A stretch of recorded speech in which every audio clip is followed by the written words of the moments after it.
Hello. It's so great to be here. I really look forward to meeting all the new fellows. So many of you are women, which is really kind of great and unusual as far as contests go. So I'm going to read the beginning of a new story. It's called Teenage Hate.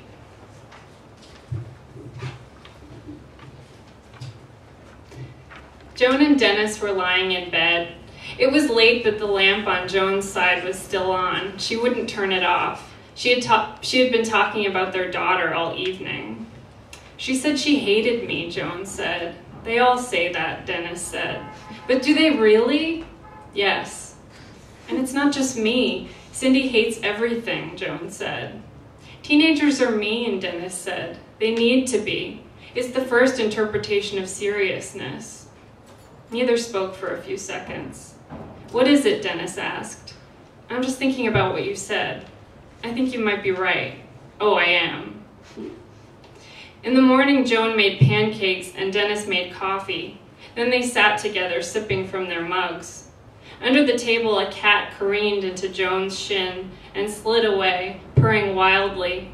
They had two cats, one orange and one white, named Carrot and Sneaker, respectively. Cindy appeared in drawstring pajama shorts and a wife beater. Without a word, she padded into the kitchen and withdrew a cereal box from the cupboard, then stuck half her arm in. After eating a few handfuls, she walked off with the box. I made pancakes, Joan called after her, but then she heard Cindy's door slam shut. Now what the hell was that? She turned to Dennis, her nostrils hard. But he had hardly looked up from his food. The sight of Cindy's new body made him cringe. There was something blurry about it, how she tipped moment by moment between woman and child.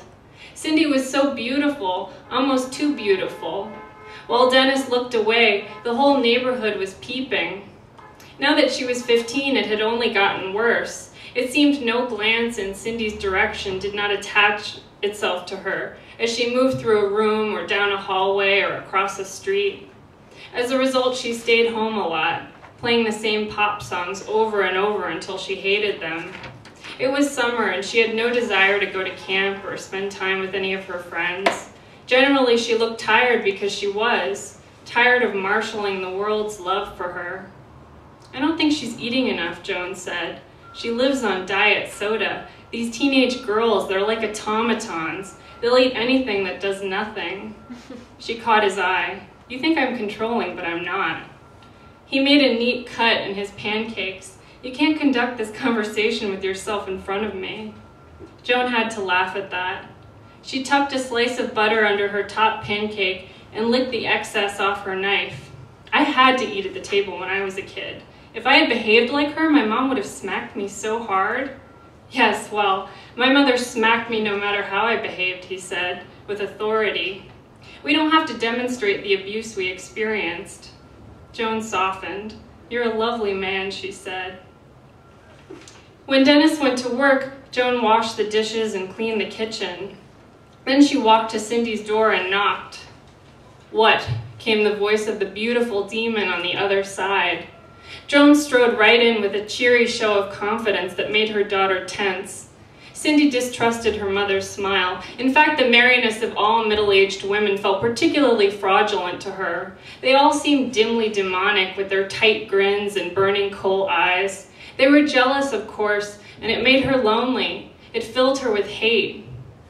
In her robe and slippers, Joan walked around freely. She picked a worn copy of Franny and Zoe off the bed and touched its fragile cover. Are you reading this? She asked. You can't just come in here. Cindy sat on the floor next to an open magazine. I loved to read when I was your age, Joan said, but my brother was always stealing my books. She smiled reflectively. He didn't even read them. He just put them on his shelf. What he wanted was my enthusiasm. Mom, get out. I believe this is my book. It was on the shelf. You can have it. Joan set the book back down on the bed. It's good, isn't it? She said, but there came no reply. Cindy sat with her arms crossed, a homicidal song in her eyes. Still, Joan was too captivated to look away. It was a marvelous view of something utterly gone, her youth. She set the book back down on the bed and left the room, leaving the door ajar. Then Cindy slammed it.